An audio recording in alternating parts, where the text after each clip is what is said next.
When we think about how the Bible got to us today, we usually imagine a pretty straightforward story of careful preservation. But what if it wasn't? What if the real story is something completely different? Today, we're diving into a source that lays out a wild alternative history, one that involves Roman spies, incredible forgeries, and a secret imperial project that went on for 1,000 years. Let's follow this paper trail. So to really get our heads around this theory, we're going to follow the author's argument step by step. First, we'll talk about how none of us see things with a completely fresh pair of eyes. Then we'll get into why putting the Bible back together is like a giant puzzle with the most important pieces missing. From there, we'll see a full-on attack on the very science used to solve that puzzle, and we'll unpack these explosive claims of forgery. And finally, we'll look at the totally different history that this source wants us to consider instead. Okay, so the first big idea our source wants us to get on board with is actually pretty simple, but it's powerful.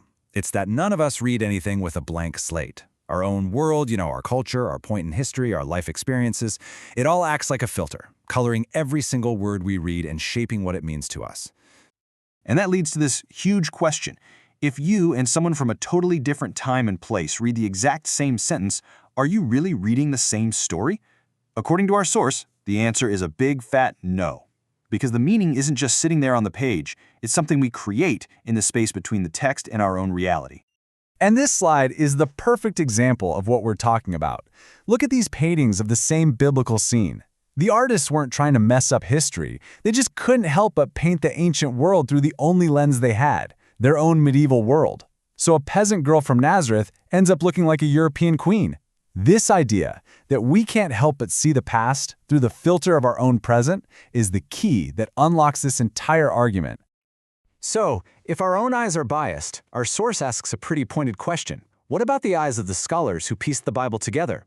And this is where the argument shifts gears, moving from a cool philosophical idea to a direct assault on the science of biblical reconstruction. This right here is the fundamental problem for every single scholar in this field. The autographs, the original scrolls actually written by Matthew or Paul or John, are gone. They're just lost to history.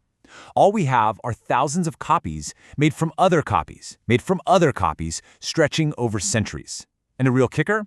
They don't all say the same thing. So how on earth do you figure out what the original said? Well, the standard answer is this field called textual criticism.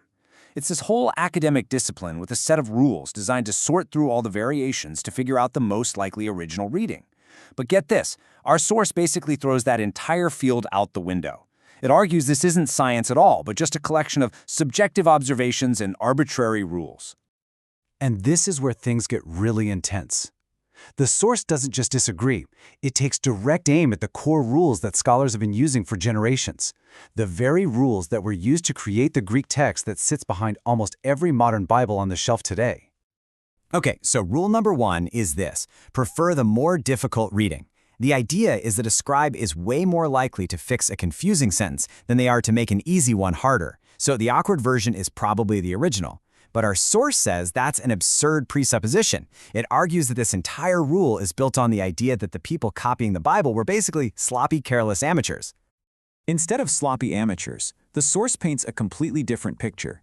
It argues that once Christianity became the state religion of Rome, copying the Bible wasn't some casual hobby. It was a serious, state matter, handled by elite government scribes.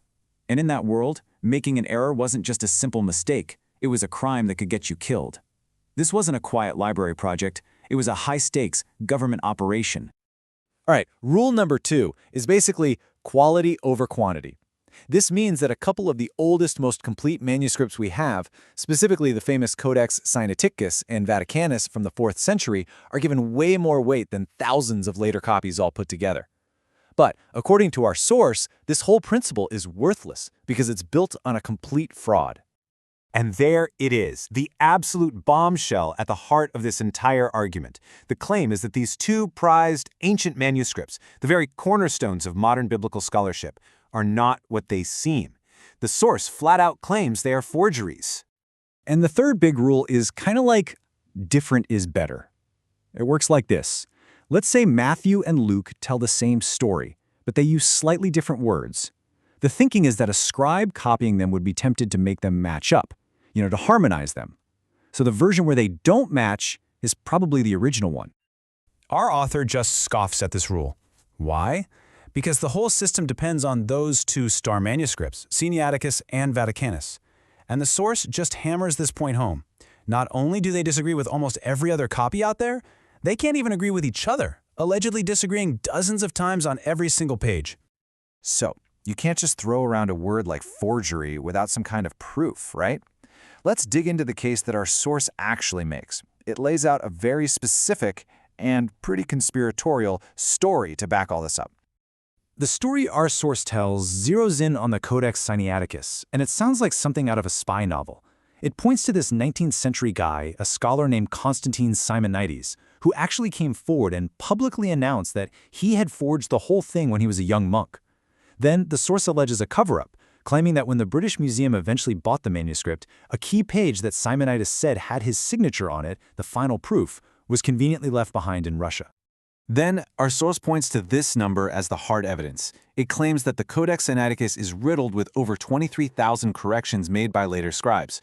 For the author, this is the smoking gun. A professional government scribe working on a perfect state document wouldn't make thousands of mistakes, but an inexpert monk trying to forge a document, well, that fits Simonides' story perfectly. This number is presented as forensic proof of fraud. So all of this leads to what the source presents as the great betrayal of modern scholarship. It claims these two supposedly fraudulent manuscripts were used back in the 19th century by two scholars, Westcott and Hort, who the source calls, and I'm quoting here, Satanists, to create a new modern Greek text. And it's this text, the source argues, that became the corrupted foundation for almost every modern Bible translation you can buy today, except notably for the King James Version. Okay, so if the entire world of modern scholarship is built on forgeries, like this source claims, then what's the real story? How did we get the Bible? Well, the author doesn't just tear everything down. They build a really detailed, step-by-step alternate history to put in its place. And this next part might be the most jaw-dropping claim of them all. The theory goes like this. The Gospels weren't written from memory years and years later. No, they were based on verbatim transcripts that were created by hostile spies, professional scribes working for the Romans and Pharisees, who followed Jesus around, writing down every word he said for their intelligence files. Then, after these spies converted to Christianity, they donated their official records to the church, and the apostles just edited these transcripts into the four Gospels. So if the Gospels started as official records, it kind of makes sense that they'd be preserved officially, right? That's the argument here.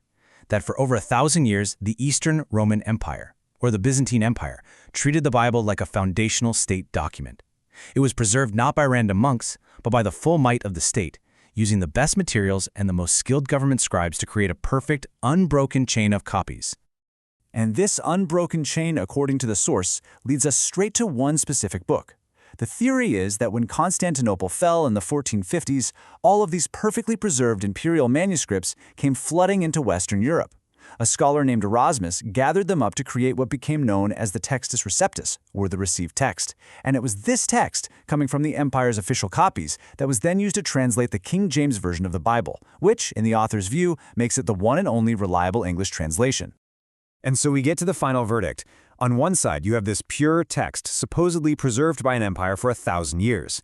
On the other side, you have the entire project of modern biblical scholarship, which the source sees as a complete disaster. It argues that modern scholars abandoned that pure stream and instead chose to rely on a couple of forgery codices, analyzed them with 3 evil rules, and ended up creating what the author considers to be corrupted modern Bibles. At the end of the day, the source material we've just walked through gives one very radical and incredibly detailed answer to this question. It's a powerful reminder that every history we read is a narrative. And when the original evidence is gone for good, the fight over which story to believe and whose rules we should use to decide, well, that becomes the most important story of all.